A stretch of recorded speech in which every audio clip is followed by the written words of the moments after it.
Olá, meus alunos, como vocês estão? Espero que vocês estejam seguros e protegidos no conforto da sua casa ou no seu trabalho.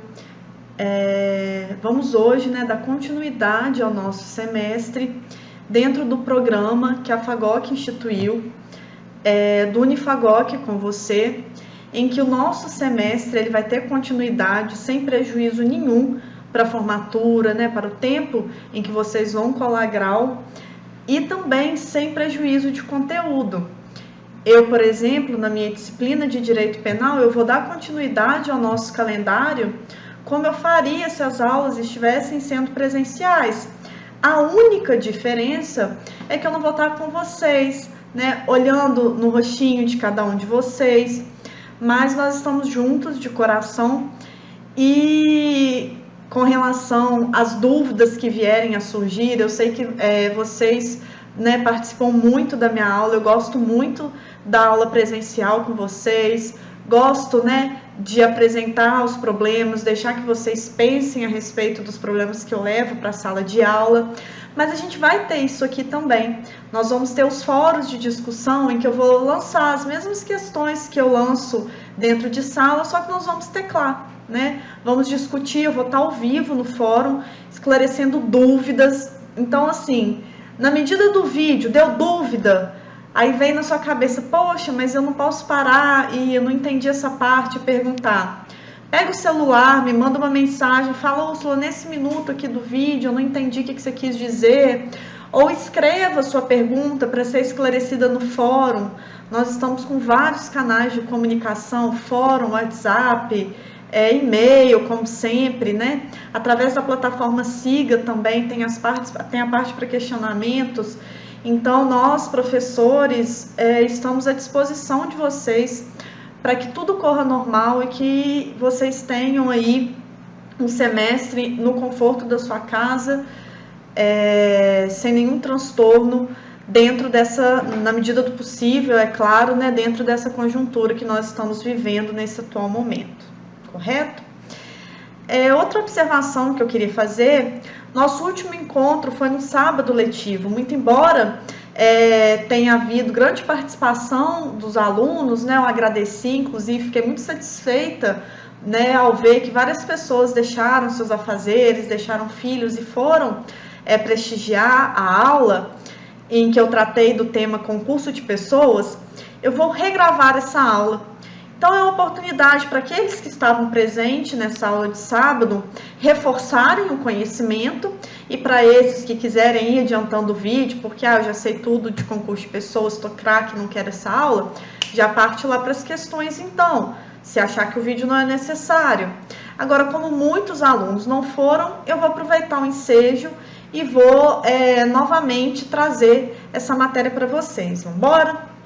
Concurso de pessoas, pessoal, ele está no artigo 29 e ele traz a seguinte questão: quem de qualquer modo concorre para o crime incide nas penas a este cominadas na medida de sua culpabilidade. Mas o que seria esse concurso de pessoas? Quando a gente fala em concurso de pessoas, o que vem na sua cabeça? Bem, quando a gente fala em concurso, pelo menos para mim, é sempre em que eu tenho concorrência. Eu concorro comigo mesmo? Não. Eu sempre concorro com outrem. Então, quando o Código Penal ele utiliza essa palavra concurso, ele está querendo dizer que existem várias pessoas. Tratando-se de direito penal, são várias pessoas envolvidas na prática de um mesmo crime. Eu pergunto a vocês, imagine a seguinte situação. Eu chego para um amigo meu e falo, olha, eu tô querendo matar uma pessoa, um inimigo meu, só que eu queria dar um tiro nele e eu não tenho um revólver. Você me empresta uma arma para eu matá-lo? E a pessoa fala, claro, tá aqui a arma, pode usar e depois você me devolve. Ok, obrigada. Eu vou lá, mato essa pessoa e devolvo a arma para esse meu amigo que me emprestou. Quem cometeu o crime de homicídio? A Úrsula, que atirou na vítima, no seu inimigo, ou esse terceiro que me emprestou a arma, ou ambos? Vamos ler o artigo 29 novamente para ver. quem, de qualquer modo, concorre para o crime, incide nas penas a este cominadas. O que é incidir nas penas a este cominadas? É simplesmente receber a mesma pena que a pessoa que praticou o crime. Então, não importa se foi a Úrsula que executou ou se foi o João que emprestou a arma sabendo que a Úrsula ia executar o crime de homicídio. Ambos concorreram para esse crime. Portanto, ambos vão incidir na pena do crime de homicídio. A princípio, uma pena de 6 a 20 anos. Agora, percebam a parte final do dispositivo. Na medida de sua culpabilidade. É claro que a Úrsula que executou esse crime, a conduta dela, a culpabilidade dela é uma conduta mais reprovável. E daquele que emprestou a arma, menos reprovável. Ambos vão responder por homicídio. Úrsula, mas ele não atirou contra a pessoa, ele só emprestou a arma. Sim, mas está lá no 29. Quem de qualquer modo, ou seja, emprestou a arma para o crime, a pessoa foi lá e matou, qual que é a tipificação dessa conduta? Matar alguém, homicídio. Então, se a pessoa emprestou a arma para que a Úrsula matasse alguém, ela também vai responder nas penas desse crime na medida de sua culpabilidade. Entenderam? Só que para que a gente tenha o concurso de pessoas, eu preciso de requisitos. Quais requisitos são esses? Pluralidade de agentes culpáveis. A gente viu que a gente para falar em concurso de pessoas, eu preciso de mais de uma pessoa. Só que não é simplesmente mais de uma pessoa. Eu preciso de que esses agentes envolvidos na prática da conduta sejam pessoas culpáveis, ou seja, pessoas imputáveis, ok? Então, eu preciso de pluralidade de agentes culpáveis. Eu preciso de relevância causal das condutas para a produção do resultado. No exemplo que eu dei, se o agente me empresta a arma e eu mato o meu inimigo envenenado, por exemplo, teve relevância causal da conduta desse meu amigo que me emprestou a arma para cometer um crime de homicídio com o crime propriamente dito? Nesse exemplo que eu dei agora não tem. Porque eu peguei a arma emprestada para cometer o crime de homicídio, mas, percebam, eu não cometi o crime com a arma que me foi emprestada. Eu matei a pessoa com o uso de veneno. Então, com relação a mim, ok, Úrsula vai responder por homicídio qualificado. Agora, e a pessoa que te emprestou a arma nesse caso? Nesse exemplo, ela não vai responder. Úrsula, mas você acabou de me falar que a pessoa que te emprestou a arma responde também por homicídio. Responde se tiver relevância causal para a produção do resultado. Teve relevância causal no homicídio o fato dele ter me emprestado a arma? Não. Eu matei a pessoa envenenada, eu não usei a arma para cometer o crime. Então, se eu não utilizei a conduta dessa pessoa me emprestar a arma, ela é irrelevante do ponto de vista com relação ao crime de homicídio. É claro que essa conduta ela tem a previsão legal lá no Estatuto do Desarmamento, mas para o concurso de crimes aqui, eu não vou poder entender que essa participação foi relevante. Eu não vou poder dizer que há concurso de pessoas, aliás. Há também que ter um vínculo subjetivo. Por que é o vínculo subjetivo? A pessoa tem que saber que ela está, de alguma forma, contribuindo para a empreitada criminosa. Então, se eu chego para esse mesmo amigo meu e digo, olha, me empresta uma arma porque eu estou precisando de sentir protegida, eu moro sozinho, eu chego em casa à noite e eu queria deixar essa arma um tempo comigo, eu estou achando que tem alguém, uma sensação de que tem alguém me seguindo, enfim. E essa pessoa me empresta, mas a minha intenção não é a minha proteção. A minha intenção, na verdade, é matar um inimigo meu. Nesse caso, essa pessoa que me emprestou a arma, ela teve, se a gente fosse pensar, relevância causal, porque eu usei a arma para matar uma pessoa, mas não teve vínculo subjetivo. O que é o vínculo subjetivo? A vontade de participar de alguma forma para o crime. Ela nem sabia que eu cometeria um crime, então ela não pode responder por esse crime, já que não tem o quê? Vínculo subjetivo. Outro requisito do concurso de pessoas é a unidade de infração penal para todos os agentes. Percebam, não há dois crimes nessa conduta que eu falei para vocês: emprestar a arma para outrem cometer o homicídio e a prática do homicídio em si, né? A gente sabe que existe o 121 no Código Penal tipificando a conduta matar alguém. Agora, não existe um artigo X do Código Penal que diz emprestar arma para matar alguém, pena. Não existe esse tipo penal. Por quê? Porque o Código Penal diz que, no artigo 29, a quem de qualquer modo concorre para o crime, incide nas penas a este cominadas. Então, se a pessoa concorreu para o crime de homicídio de alguma forma, ela vai incidir nas penas desse crime, tá bom? E vai ser homicídio, no caso, para todas as pessoas envolvidas, vai ser o mesmo crime. E existência de fato punível. Se a pessoa me empresta a arma, sabendo que eu vou matar alguém, por exemplo, eu tenho pluralidade de agentes culpáveis, eu tenho relevância causal da conduta, eu tenho vínculo subjetivo, eu tenho unidade de infração, mas eu não tenho existência de fato punível se a pessoa que pegou a arma emprestada não chegar a concretizar esse crime. Então, é o exemplo seguinte: eu peço a arma emprestada para o meu amigo, olha, me empresta a arma para eu matar alguém? Ok, empresto. Eu vou lá e desisto de praticar o crime. Perceberam? Se não tem fato punível, não há crime para mim, muito menos para a pessoa que me emprestou a arma, tá? Então, esse último requisito é simples de visualizar. Então, voltando aqui detalhadamente a cada um desses requisitos, pessoal, quando eu não tenho pluralidade de agentes culpáveis, pode ser o caso da chamada autoria mediata.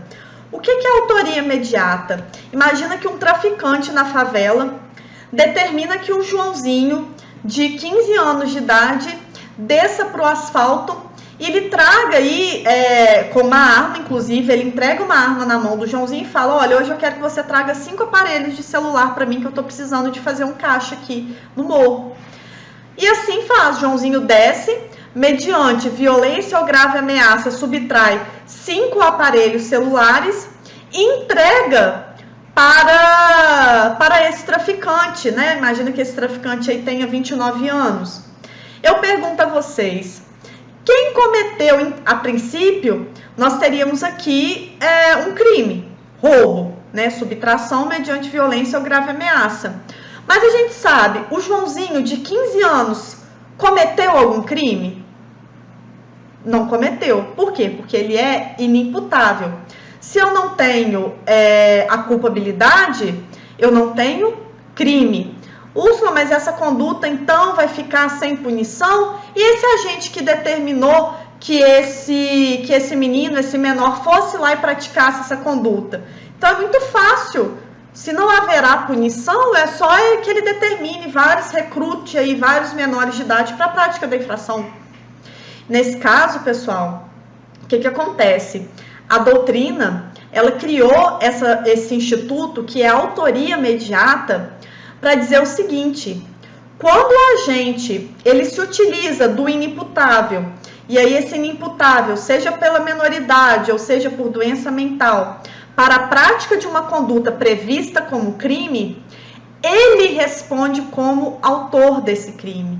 Ele responde pela prática dessa conduta, muito embora ele não tenha praticado o núcleo do tipo penal.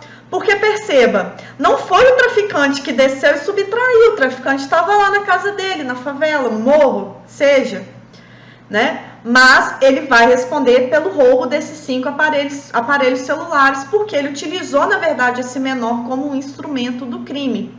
E aí eu pergunto a vocês, eu tenho 2 pessoas que concorrem para a prática de uma infração penal. Há concurso entre esse traficante e o Joãozinho? Há concurso de pessoas nesse caso? Não há concurso de pessoas, pessoal. Não há concurso de pessoas justamente porque eu não tenho essa pluralidade de agentes culpáveis, requisito do concurso de pessoas. Então, chama atenção para vocês. Muito cobrado em concurso e o aluno sempre confunde. Por quê? Ele lembra que ele estuda autoria imediata dentro do concurso de pessoas. E aí ele associa a autoria imediata com concurso de pessoas. Mas autoria imediata não é concurso de pessoas. Autoria imediata é quando o agente ele utiliza o inimputável para a prática de uma conduta prevista como um crime. Esse inimputável ele é como se fosse um instrumento para a prática do crime. Não é concurso de pessoas, porque para eu ter concurso eu preciso de pluralidade de agentes culpáveis, ok? Não confundam isso. Outro requisito é a relevância causal da conduta para a produção do resultado. Como eu falei, pessoal, quando a participação do agente, ela tem que ser relevante, ela tem que ter um nexo causal com relação ao resultado obtido pelo agente. Então, volta ao exemplo que eu dei anteriormente. É muito claro de visualizar aqui que não há que se falar em relevância causal da conduta se eu pego uma arma emprestada com um amigo meu, por exemplo, para praticar uma conduta, um homicídio, e acabo cometendo essa conduta, praticando esse crime de homicídio, com veneno. Eu digo, eu acho que eu vou ficar nervosa na hora de manusear a arma, eu acho que o veneno é mais prático, que é só pingar e dá para a pessoa tomar. Perceberam? Tem relevância, tem nexo causal do empréstimo da arma para com relação ao homicídio, com o resultado morte? Não há nexo causal com relação à conduta a emprestar a arma. Então, nesse caso, se o agente me empresta a arma e eu não utilizo para a prática do crime, ele não responde pelo crime, justamente porque não há concurso de pessoas. Para haver concurso de pessoas, eu preciso de que haja um nexo causal, uma relevância causal da conduta desse agente, ok? Outra questão, pessoal, imagina o seguinte, duas situações podem ocorrer e eu não queria que vocês confundissem.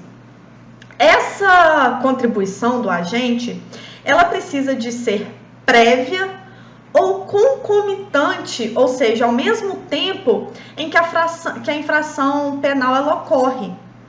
Por quê? Porque se ela for posterior, ela pode tipificar um outro crime autônomo previsto no Código Penal. Não captaram? Vou explicar. Imagine que eu pretendo assaltar um banco, por exemplo. Então eu vou roubar um banco e eu combino com um colega meu o seguinte esquema.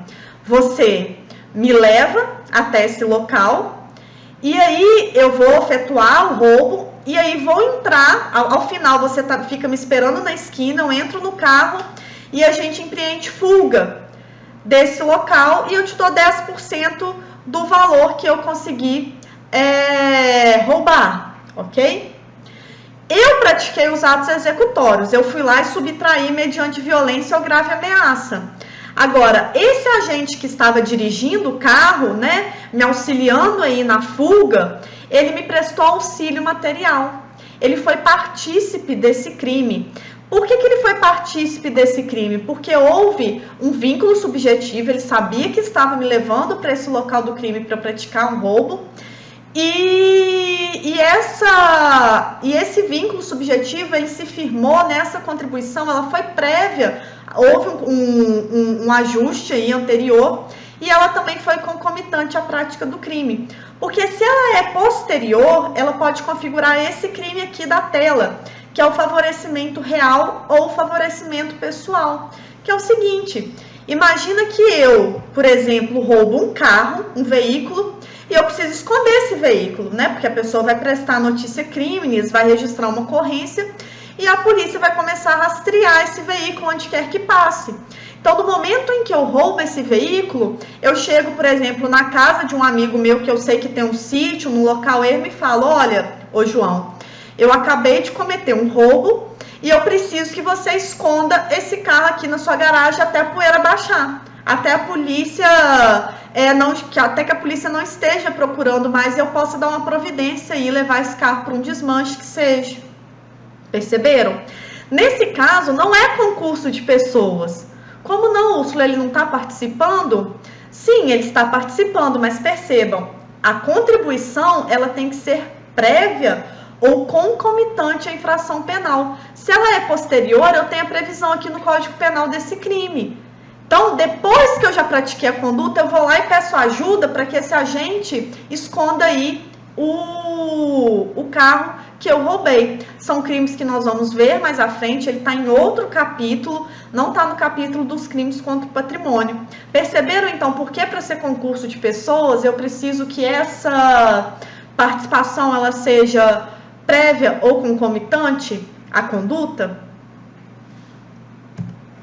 Outro requisito, pessoal, é o vínculo subjetivo. O que é o vínculo subjetivo? É como eu falei, a pessoa tem que ter noção de que ela está participando de uma empreitada criminosa. Porque senão, por exemplo, seria muito fácil, alguém chega aqui na minha casa e fala, me empresta a sua foice que você tem aí, que eu vou, sei lá, roçar meu quintal, eu vou limpar uma planta lá na minha casa, e eu empresto essa pessoa, no outro dia eu descubro que essa pessoa matou alguém com a foice que eu emprestei. Eu vou responder por esse crime pura e simplesmente por ter emprestado uma foice? Não faz sentido, né? Por quê? Porque não teve vínculo subjetivo. Como eu vou ter vínculo, como eu vou ter adesão a esse crime, se ao menos eu sabia da prática criminosa? Diferente, essa pessoa fala, olha, eu tô querendo matar alguém, você tem uma foice aí para me emprestar? Eu falo, você vai matar quem? Eu vou matar o fulano. Claro que eu tenho, vou aqui, vou afiar para você, vou te emprestar a foice. Nesse caso, eu tenho vínculo subjetivo. De alguma forma, eu estou concorrendo para esse crime, porque eu tenho conhecimento de que esse crime está acontecendo, perceberam? Só que, nesse ponto, eu queria que vocês atentassem ao seguinte. As bancas de concurso, de OAB também, adoram fazer confusão com os alunos e podem ter certeza que vai ter uma questão nesse sentido. Vínculo subjetivo não se confunde com prévio ajuste. É diferente vínculo subjetivo de prévio ajuste.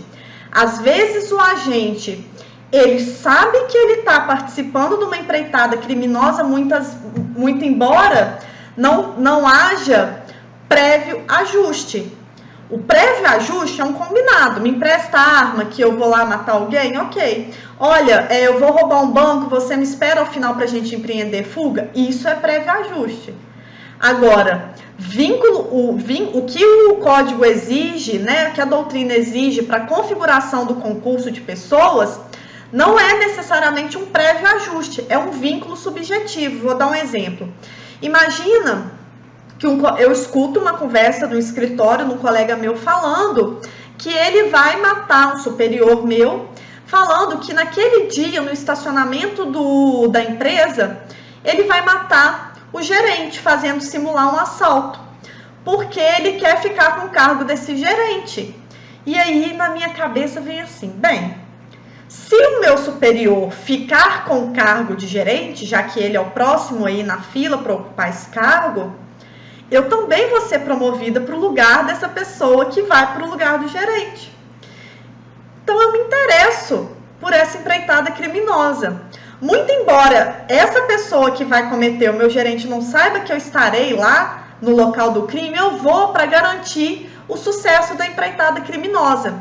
Então, pessoal, isso é um exemplo doutrinário, tá? Mas para vocês entenderem essa questão do vínculo subjetivo. Imagina que no estacionamento do carro, a vítima, né, o gerente da empresa, percebe que tem uma pessoa querendo matá-lo e ele sai correndo. E aí, de repente, eu saio de trás da pilastra, coloco o pé para ele tropeçar, para que o outro agente, o executor do crime, consiga alcançá-lo e efetivar os disparos, atentando assim contra a vida dele.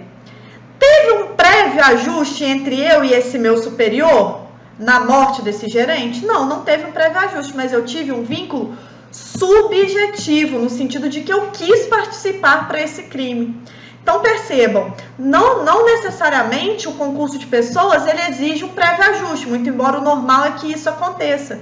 Mas o concurso de pessoas pode haver quando eu tenho esse vínculo subjetivo. Nesse exemplo que eu dei, por exemplo, eu vou responder por um crime de homicídio, muito embora eu só tenha colocado o pé para que uma pessoa tropeçasse. Mas por quê? Porque eu tive a intenção de participar de um crime, eu tive um vínculo subjetivo com relação a esse crime, eu concorri de algum modo para que esse crime ocorresse, né?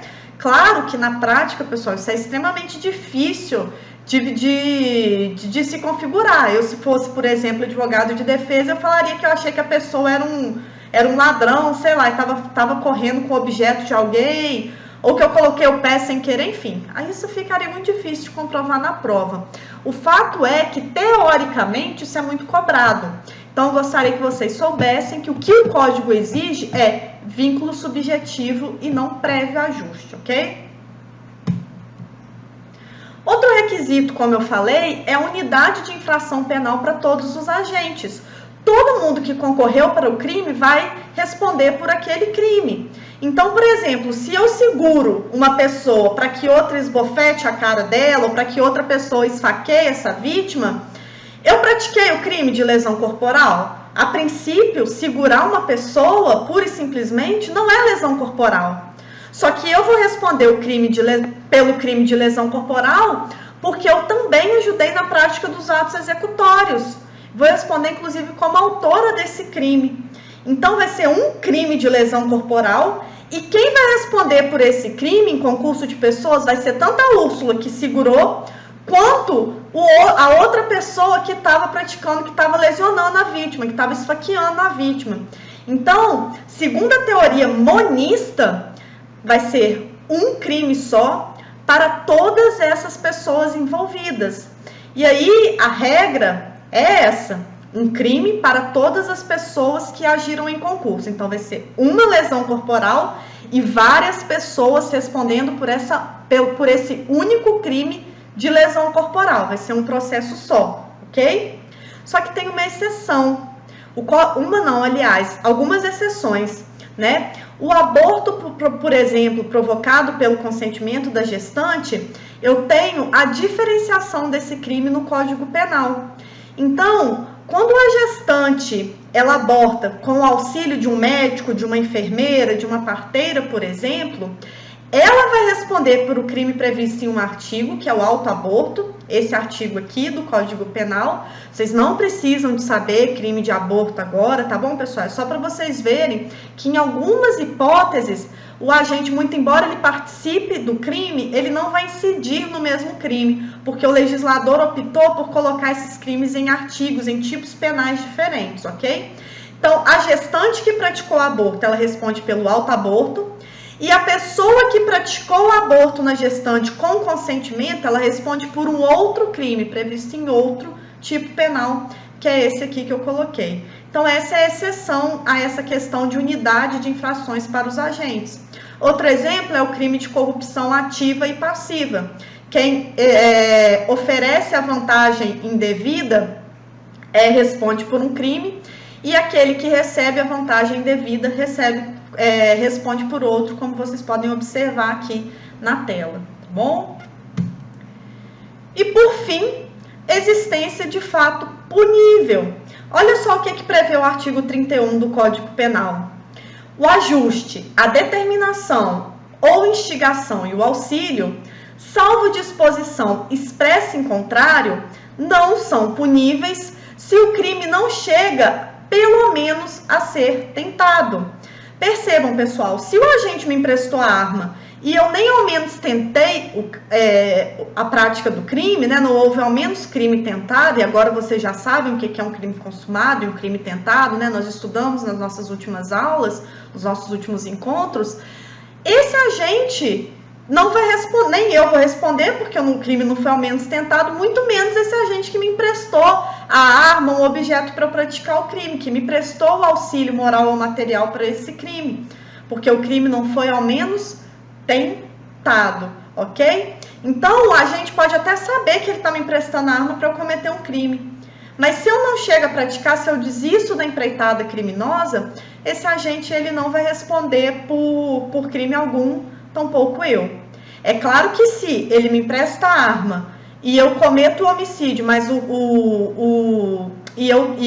pratico a conduta, né, inicio os atos executórios de matar alguém, e esse crime ele não se consuma por circunstâncias alheias à minha vontade, eu vou responder por tentativa de homicídio e a pessoa que me emprestou a arma para o crime por tentativa de homicídio, homicídio tentado também, entenderam? Agora, se eu não chego nem a começar os atos executórios, eu pego a arma, a pessoa sabe que eu peguei a arma para praticar a infração penal, o crime, e eu não chego a praticar o crime, nesse caso, nem eu, tampouco a pessoa responde por crime algum. Por quê?